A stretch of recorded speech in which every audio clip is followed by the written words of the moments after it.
The following is brought to you by Straight Games for all your new and used games and accessories.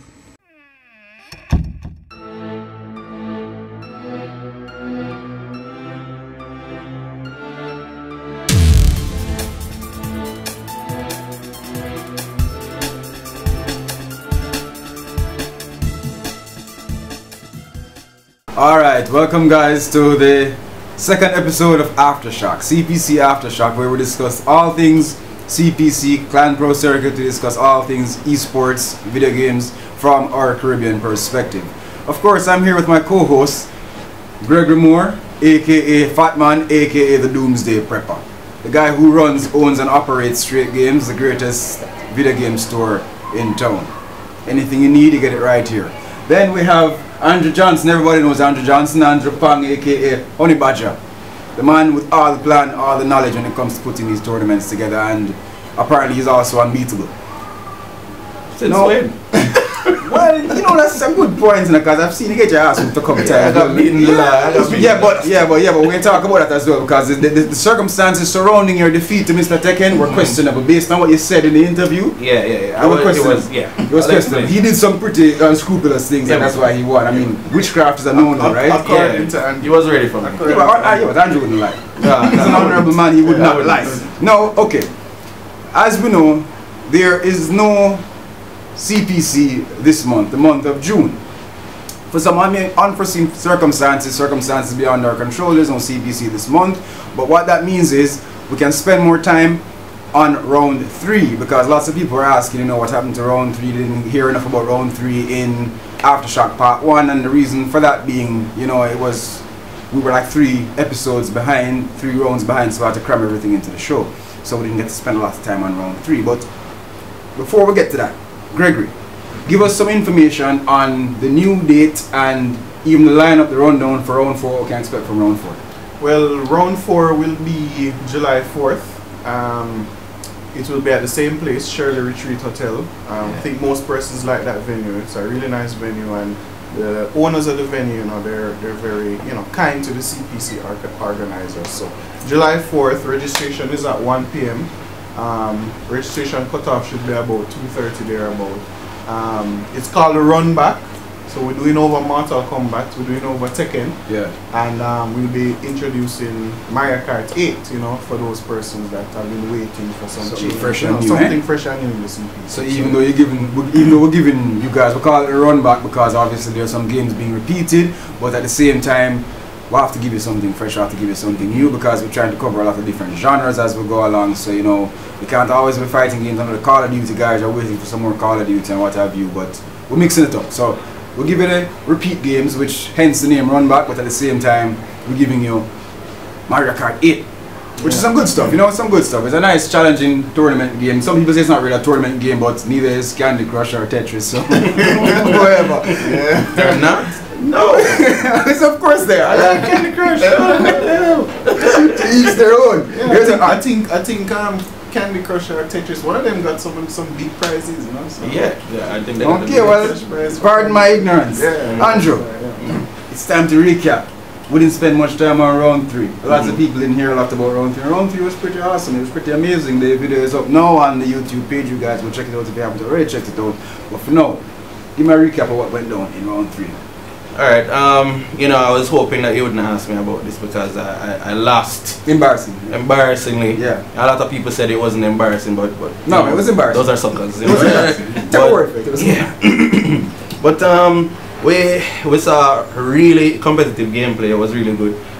Especially in Tekken and Mortal Kombat, there were some old veterans that, you know, came out of hiding, and especially for Tekken there was this one guy, Kill Machine, who is basically an ongoing gamer, plays online, never played a tournament before. It was his first tournament. I was going to ask you about that. Yeah, he actually won the tournament, you know. Surprised me because I used to play Kill Machine before, and you know, he was a young gamer at that time, just started playing Tekken, and he was okay, he was fairly good, but he wasn't beating Mr. Tekken, he wasn't beating me or some of the big gamers, and it was surprising to know that he came to the tournament and he basically whooped everybody.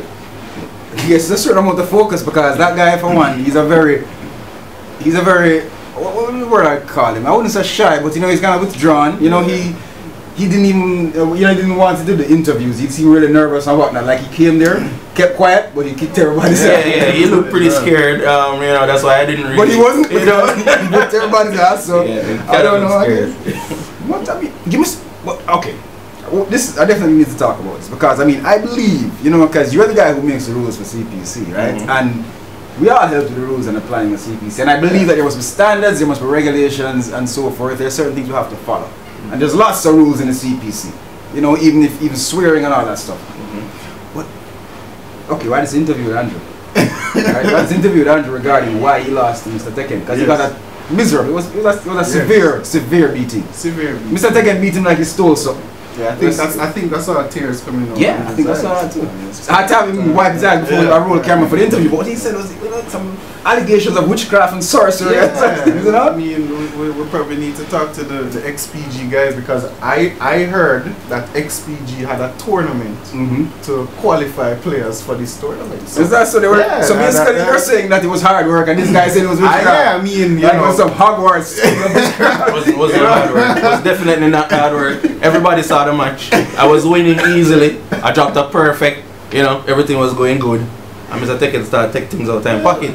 Round one, take out a line and then put on the top and even win the first round. Maybe you need to talk to your tournament organizers to find out. But so Tekken's supposed to lose. Right now I just feel like we need to go outside go wait for him. Really, cause I see him rub up some lime and him have something in him pocket and one buckle of oil in him foot and I get afraid. And it just do me for a loop. I win before, but I pull out the aisle, I just what I could have do after that, and I lose. That's all I can say. You know what we need, Andrew? And I said this publicly. We have to invite Mr. Tekken to come on to the Aftershock and give me your side of the story. I will be here. I don't want him to sprint or anything. Come here. We need Mr. Tekken. We need Mr. Tekken to come. Because Mr. Tekken came here before when we were doing promos for CPC and says nobody going to beat him, and I think he was looking directly in Andrew's face and himself. Grudge match. Him is the best. If anybody want to try, them can test or something like that. I remember that. But Mr. Tekken, yeah man, come make us see what's going on. Give us your perspective. Say a piece. But here, that match against Andrew. Andrew, I know what Mr. Tekken thing and even when you're talking about Kill Machine, from what I get to understand, you being the person that you have taught a lot of gamers, you have mentored a lot of gamers, you have brought a lot of gamers to their pro status. The pro is, I've heard people say stuff like you must be the Illuminati because you can't lose. I heard he was 100 years old because you're talking about from Kill Machine was young, I heard it was like so it's like Gandalf or something. Exactly. I drank from the eternal fountain of youth, and especially knowing that fact, when Mr. Tekken took out the bottle with my name on it, I was very scared. Don't want to get back my real age, so. Alright, but on a serious note, Andrew, is it true that you actually taught a lot of these gamers now that we see you train up at these tournaments how to, like you introduce them to eSports, introduce them to competitive gaming, introduce people to Tekken? Even Mr. Tekken was saying that you taught him some stuff. Yeah, man. And he told me that a part of his winning strategy was switching up the style. And he said he learned that from you. Andrew, hats off to him. Andrew's a great guy. He knows the game inside out. He taught me a lot about Tekken. And in that match, what I found was that he also taught me how to change up the style. Yeah, man. So you've actually mentored a lot of these people that we're seeing today. Yeah, most of the persons I play, being a good gamer.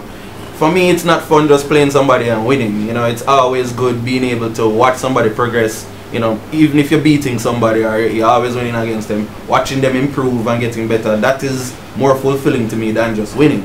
So one of the things I like to do is when I'm playing a game and if I can see a deficiency in somebody, I explain it. Don't do that. Try doing this. Mix up your game a little bit.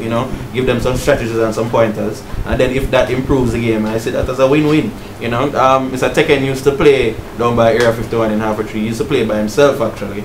And because it was Tekken, I used to play Tekken. I played against him, and he had some skill, but he was kind of rough around the edges. And I gave him some tips. And you know, a couple months later I saw him again, and I was surprised to know that he got really better.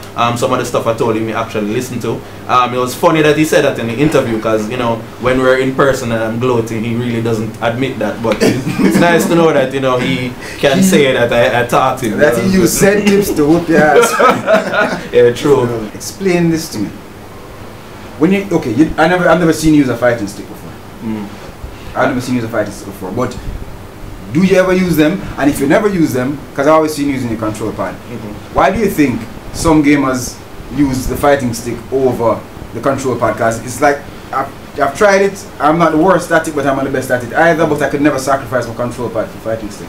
Alright, for most games, the fighting stick offers the most precision when it comes to executing the moves. It's also easier to execute a lot of the moves, especially in fighting games. Is that so? Yeah. One of the matches I lost to Kill Machine was directly because of the fight stick he used. There's a move that they call a God Fist.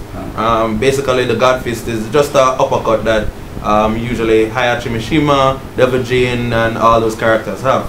Devil Jin was the character he used. Now, when you do the Lightning God Fist, which is really, really fast, you basically have little to no lag time between the time when you do the move and the time you can block, and it comes out very fast. So even though he was open and I had an open move against him, I could have punished him. Because he did that, I got hit instead and he killed me.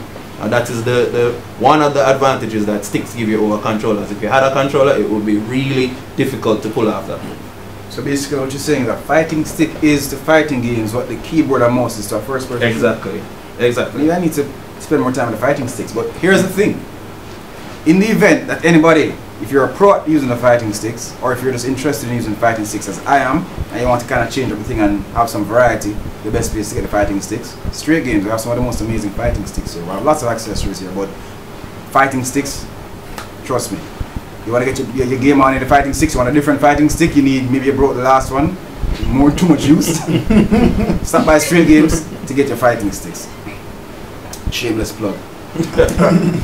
But moving forward, Gregory, tell us a little bit more about the game selection process. I've even seen some threads on Facebook where, you know, you might have like, okay, lots of people, not even a lot, but you know, a decent bunch of people from the first person shooter community, you know, they send me messages every now and again. I'm sure they send it to CPC page as well. When is the next Call of Duty tournament? The guy might say, when is the Halo tournament? Right. And I've seen recently where some of the fighting game fans, they have been like, even though they've been getting the most of the love, they have been still saying, you know, well, you know, they want more, they want Street Fighter, or they would prefer to have another fighting game instead of Mario Kart and all kind of things. And some people don't really understand the selection process. Some people don't realize that it is not like, it's not like a stopper thing, you know what I mean? We do leave it open for the gamers to have, to make your voice be heard, you know, to choose your games. But elaborate a little bit more on the selection process for the games every month. Well, the first thing that we did for the CPC was we put up a poll. There's actually still a poll on the CPC Facebook page. Yeah. When you go on the page, to the left side, you see poll. When you go on the poll, you see a list of games that we've pretty much pre-selected. It's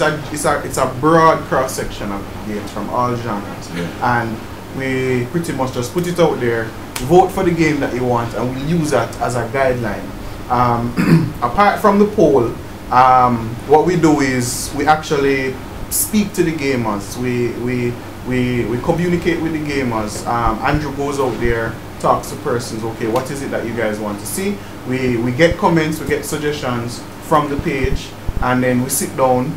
As you know, CPC is a humble effort, as you said, between the three of us. We look at the resources that we have, you know, to put on a game, because you know, some games, especially first-person shooters, you need multiple copies of one game and multiple of the same consoles and screens as well. And you know, we pretty much look at all of those things, and we look at the support that we expect to get from the gamers. So you have like I love Injustice, and I would really love to see Injustice come.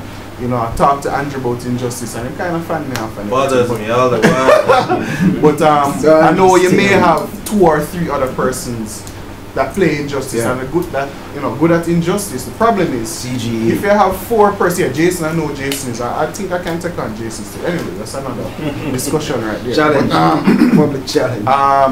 If it's only 4 or 5 persons going to play Injustice, you know, it's not that saying it wouldn't be worth it, but we're trying to keep the pot even. We're trying to keep we're trying to keep our spend as a CPC organizers within a reasonable amount, and 4 persons just not going to cut it for a tournament. And you know, we kind of look at those things, we discuss it, see what can happen. I mean, as soon as we get some sponsorship from, you know, corporate Jamaica, you know, once we get that, this is 100% as soon as the sponsorship comes in, and you know, we can have maybe be able to have smaller tournaments, you know, invitationals, that kind of thing, maybe a smaller prize for that kind of thing. But for now, we concentrate the resources on the games that we know we're going to get the most support out of.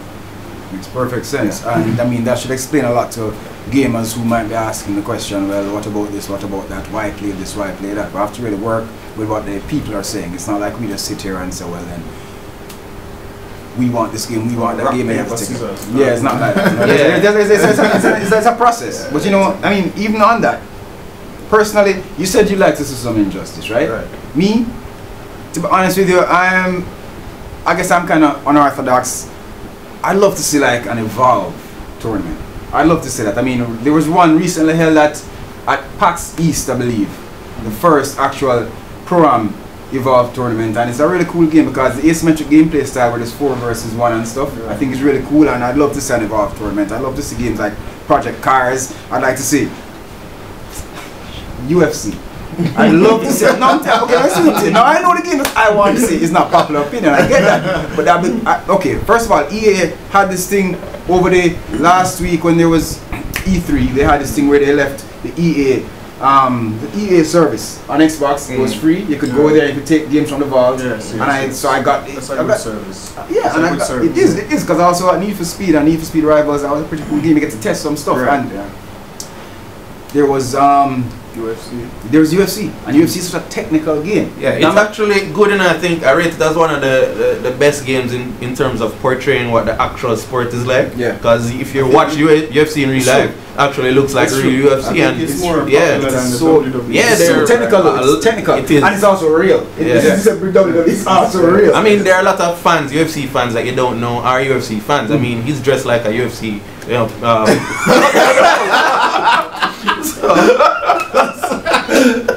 So you know, he's probably a big fan. More popular than it. Yeah. So, anyways, back to Project Cars Evolve. You know, UFC is a really technical fighter, and I tried it over the weekend, and you know, it was really technical. I mean, just the moves and how you actually get to go into the clinches and all that. It was really technical. I'd love to actually see a game like that, but I know we're seeing it anytime soon because the eSports scene in Jamaica is still growing. So, still young. I want to tell you though, when we're actually introducing we hope to introduce the casual section, casual gaming. Because of the new venue, we have some more space in the casual gaming, and we might look towards that to do some focus games. So introduce some new titles in the casual section. That'll be cool. See what the love for that title is, and the feedback. See what's going on. Also, I've already started talking to a few persons that own game playing businesses in Jamaica where you can go and play games, and you know, we can actually start to groom persons for tournaments. So we can in the process, if we hope to garner support for a title that we know might be popular but persons haven't tried it as yet, talk to these guys, tell them to get these games in your shop, build, you know, get practicing, get the persons playing so that we can have a tournament. So there are different strategies that we can employ to build the support for the games, but I think the way Jamaica is right now, we're kind of just working off of what persons have already gravitated towards. You know? Because trust me, Evolve, lots of people haven't even tried that game yet, and trust me, it's an incredible experience. And like I'm saying, they did that PAX East, so it's nothing new. But Evolve is a really cool esports game, and I really like to see something like that. I love to see Battlefield, but we'll never see Battlefield because Battlefield is it's just not very conducive to esports. But it's a huge game. It's an amazing game. It's an amazing game. I was playing it. I was really doing some grinding on Battlefield over the weekend as well, and it's an amazing game going into the tanks and what have you on the huge maps. But I don't think we'll I believe as soon as we have the ability to put on a huge spread, meaning like 8 versus 8. But have you ever seen a Battlefield tournament?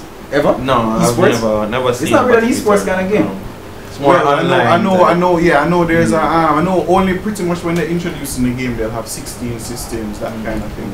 But I mean, if we have any 100-year-old persons out there that are willing to also work with the grooming process, like Andrew, and kind of bring people up to speed with certain games, you know, it's just a matter of the support. It's just the support. If we have the game of support, we will try our best to put on a specific type of face. So nice.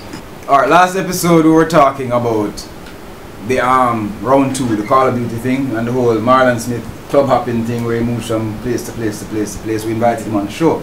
We invited Marlon on the show, and Marlon actually came on and he gave me his side of the story. He explained to me exactly why he split from Precise, how he was working with Kronos. At one point I even saw some shit on Facebook about he retired. You're way too young to retire, Marlon. Retired or tired? You're way too young to retire. You haven't achieved enough to get up and say you retire, but you know, he didn't seem to be making his mind up on what have you. But I spoke to him and this is what Marlon had to say. I left Precise because a certain player joined that team that I did not want to play with, you know, and that player was Rizla. And you know, at the time, you know, we had a huge rivalry in Halo, you know, so I did not want to play with him. And you know, because he was on the team, I said, yo, if he's going to be on the team, I'm just not going to play with him at all. Why I left Kronos' CAD team was because, you know, me and Grim were really, no offense to the other guys, James, great guy, Lando, he has a lot of potential, but he needs to turn his sensitivity down and he'll be better. But Grim, it was only me and Grim, and I couldn't stay on that team. No offense to them, I could not stay on the CAD team, but I still wanted to be involved with Kronos. So somebody asked me, like a popular figure in the gaming scene, asked me, you know, he was going to make a CAD team. He didn't need it, but he was going to. And you know, me and the silver players went to him, you know, and we just formed that team, and it was good, you know, it was really good. But you know, I wasn't officially with them because no contracts were signed or anything like that. You know, and even when I went to Kronos, before I was even on Kronos and I played Halo with them, and they saw how good I was offered a contract while still on Precise. So that was how I even went to Kronos. Like, so you know, like I wasn't officially with Silver. It was good playing with them, Moses and Azar, but you know, I couldn't take, you know, it wasn't like anybody on Silver's fault that I left. I just couldn't take some players in the scene. I just decided to leave so I could focus on Halo, because if I stayed on Silver, I could not play Halo. Thanks for coming on the show, Marlon. Thanks for participating. Thanks for giving us your side of the story. And for participating, I'd like you to stop by Straight Games for your Retrobit shirt. It's a pretty cool shirt. All gamers would appreciate it. Come pick up yours at Straight Games at the front desk. Now, moving on. We're kind of winding down right now as we have covered most of what we needed to cover. This is a little bit off topic because it's not really eSports, but it's still video game related. Did you guys follow E3? Did you guys? Yes. You did. What? That's too good. I'm glad to hear that. What do you guys think about E3? No, let me explain something to you.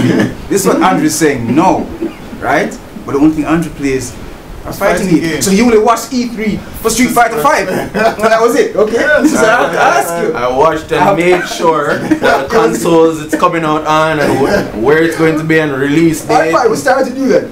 Which games from E3 are you looking forward to the most? Without saying Street Fighter 5. No, I know Street Fighter 5. I've been to that. Because people like to know you play other genres anyway. Well, that's true.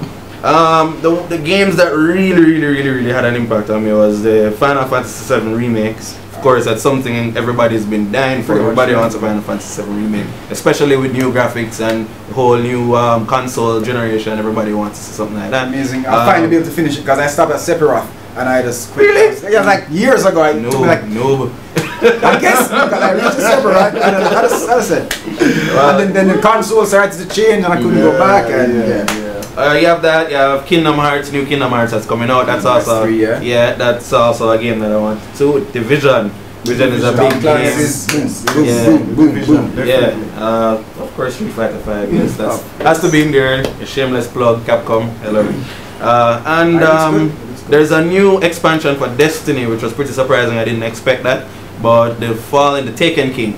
That should be out in September. That's one of the games I'm looking forward to. I'm really not a shooter fan, but if like you can see Destiny is getting me, then you must know it's a good game. I have not played Destiny since like January, but I understand. So Andrew watched the Sony presentation. I watched Microsoft presentation as well, and I was really surprised that they didn't come on and say, hey, you can watch TV with this console, and hey, this console can plug onto a cable, and hey, you can record TV on this console. Obviously, they learned from the mistake, you know, and they actually came with games and more games and more about games, and it went well. You don't have to come with a big blockbuster game, because the games that I thought would have taken the show away didn't, because Gears didn't do it for me. Halo looked, you know, good to me, and I liked how Halo looked, but Gears, when I was looking at Gears, it was underwhelming for me. It wasn't really, it didn't give me the effect I thought I had, but the overall showing from Microsoft was good. So, you know, hats off to them coming backwards compatibility. Because me personally, my experience from being in the show, being in the store, that people just like backward compatibility, so that's an announcement from Microsoft. Even though the library might be a little small now, they're working on it, and hopefully that will revamp Xbox One sales. It's kind of a throw in the face of Sony, because Sony have PlayStation now, and which basically is a charged thing where they charge every month. So it kind of, you know, like again, Sony. They did tell you that we're not going to charge you for games you already own. So that's your list. Poking Sony's eye out. So that's your list. Yeah, man, that's my list. What's your list that you're looking forward to from E3? Well, pretty much. I am looking forward to the Division. I'm also looking forward to the new Rainbow Six, because I'm a first-person shooter from back in the day, and I kind of, you know, gave it a break for a while. But the Division definitely caught my eye. That's third though. Well, yeah, and I was really looking forward to some stuff from Nintendo. Unfortunately, Nintendo they disappointed me this trip. Nintendo disappoints Andrew every year, every month. But literally, it's just the Division. That's just my thing from the entire E3 show. I really was not as impressed, because coming from watching E3 in the 90s, coming right up, it wasn't as impressive as previous, you know. Well, fair enough. Well, my selection from the E3, Ghost Recon Wildlands. That looks amazing. Yes. That looks completely amazing. That looks amazing. That's at one time I thought you were like biting a little bit of Far Cry, but it's like way past that. Ghost Recon is always great. I love Future Soldier. I loved all of them, but Wildlands looks completely incredible. Nintendo did disappoint me greatly, but you know, after a while, you can't keep the definition of insanity. You keep doing the same thing over and over, expecting different results. Nintendo always disappoints me. But there was a saving grace, because even though it wasn't in their digital event, in their digital presentation, Fatal Frame 5, they showed some stuff of Fatal Frame 5. Oh, they did? But it was like the following day. Oh, okay. And I'm really, I've been reading stuff that it might be a digital download only, but whatever. I was looking forward to that's like the highest anticipated game on my list, period, for games coming out this year. Fatal Frame 5. I mean, yeah, I know Andrew's going to probably knock me upside the head for saying this, but my Wii U is my favorite. The Wii U is my favorite console. It is my favorite. I have all the consoles, and my Wii U is my favorite console. I don't have to knock you upside the head. Obviously, you got knocked. And that's why I'm saying this is nonsense. And there was the coming out with the new Deus Ex Mankind Divided. That is going to be amazing. Horizon. That is going to be amazing. I mean, there's lots of stuff. Oh well, I like Horizon actually. Horizon, you know, but you see, some of those games, because they because what you're seeing is not the entire gameplay, and because you see some things that you've seen before, it's not very original. You don't really get that excited. I mean, it looks good because I liked how it looked and thing, but because it had some, you know, stuff. Rainbow Six and Ghost Recon look similar to me. But at the same time, is there really an original idea anymore? No. And when we talk about original, I mean, come on, you like Street Fighter. It's the same game. There was a game that was announced, an indie game that Not Dreams. No, it was the character in there was called Yan. It's almost. Oh, like, I saw it. Yes. That game is called Unraveled. Yes, I thought they were coming with another Yoshi's thing. No man, the one from Sony. That's Sackboy. I thought it was, but when I saw the gameplay, and that, I was like, boy, that's an indie game that I'll probably get into. Yeah. It looked really well, well presented. And it looks amazing. I can't lie. It looks amazing. So Last question for you guys. For you, what was the last game you played or what you playing now? Well, currently I am playing Smash Brothers. I'm trying to get into Super Smash Brothers. I downloaded all the new character sets, and also playing Mario Kart. But as for that's where it is for consoles for me because I played the Wii U, waiting for Zelda to come out as well. What do you play? Alright, I'm glad you asked because it's Street Fighter, right? No, not Street Fighter will be out next month. The beta, if I pre-ordered Street Fighter 5, and I did start doing that next month, but this month, this is pre-recorded, so a lot of people wouldn't know, but Batman Arkham Knight was out last night, and the game is awesome. It's very awesome, yeah. Oh, you got yours already? Yeah, man. We pre-ordered and downloaded, so we got it. Which console you have for PS4. Nice. It's very nice. It looks cool. It looks yeah, really man. It's really nice. Driving in the Batmobile is awesome. It's a game by itself. Yeah, it looks really seamless. Yeah, man. It's good. That's it. That's Batman. Well, I've been playing Tekken and Mortal Kombat, but Batman is a new game and but you have to be grinding for round 4 anyway, don't you? Well, and then you have to be playing. Yeah, and I guess we won't be seeing you touch a Nintendo controller anytime soon. So Mario Kart 8 is not your list of things. You're right. That is fine. That's fine. I'm like I said, I was grinding on some Battlefield Hardline, and I think that's about it. Battlefield Hardline is what I've been playing. You're exactly where I am. Just one game, right? Yeah, it's a sweet spot. You find that sweet spot. I was playing some Need for Speed Most Wanted You. Yeah, and I got the final. I got the final. Post on that one. Yeah, I got the final Most Wanted car in Need for Speed Most Wanted You. Yeah, but Battlefield Hardline is amazing. It is amazing. The campaign is crap, complete and utter mediocrity, but the multiplayer is really, really, really good. I mean, I can't play. Well, Battlefield was built around multiplayer. Yeah, it was originally a multiplayer game. Yeah. But I mean, like you give me a Call of Duty game. Yeah.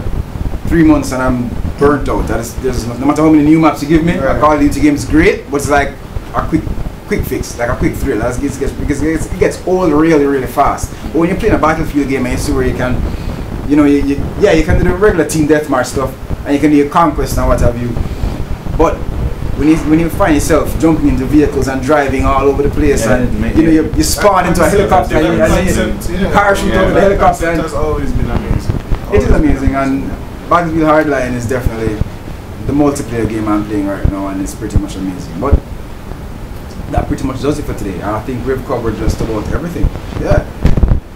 One more episode of CPC Aftershock. Like Gregory said, look out for round 4 of the Clan Pro Circuit coming up on the 4th of July. Really special day in America, and it's going to be a really special day in Jamaica. Clan Pro Circuit round 4, we have Mortal Kombat, we have Mario Kart 8, and we have Tekken Tag Tournament 2. So Tekken, please don't bring back the Wakla Island, please. Well, we'll set up security. Leave your voodoo dolls at home, Mr. Tekken, because yes, they offend Andrew greatly. Please. And of course, anything that you need. Shameless plug once again. You come to Straight Games for your smartwatches, you come to Straight Games for your gaming keyboards, you come to Straight Games for your gaming headsets, your retro consoles, right here. UFC shorts. And your UFC shorts, yeah.